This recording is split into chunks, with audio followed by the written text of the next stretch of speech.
I first arrived at Davis from the University of Michigan, Ann Arbor in 1980.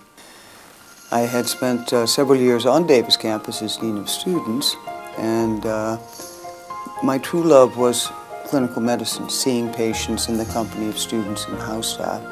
So I came over to the Department of Internal Medicine and have been seeing patients on the wards and in clinic and teaching house staff and students ever since. Dr. Fitzgerald's wealth of knowledge, is as soon as you meet her, you know that you've met somebody special. She's just amazing. Honestly say there's nobody else on the planet like Dr. Fitzgerald. As time went on, he kept fainting. And I walk in, and he's a tall, skinny guy with very long arms and a funny look on his face because he's got a funny face. Her being able to find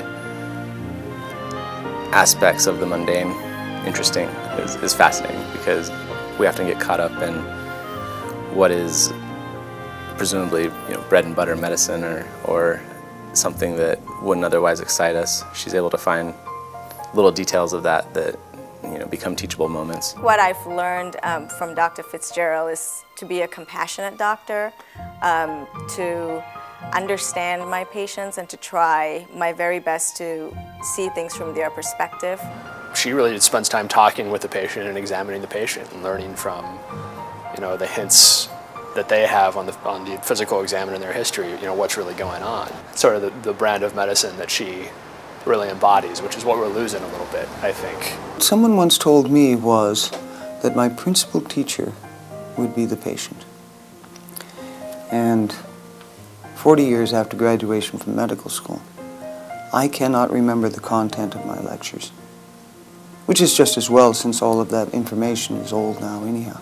What I do remember from the first encounter with the patient, which was in the first year of medical school, was what that man told me and how he acted with me and how gratified I was, one, to be accepted by that person, intrusive as I was into their privacy, with no skills to offer.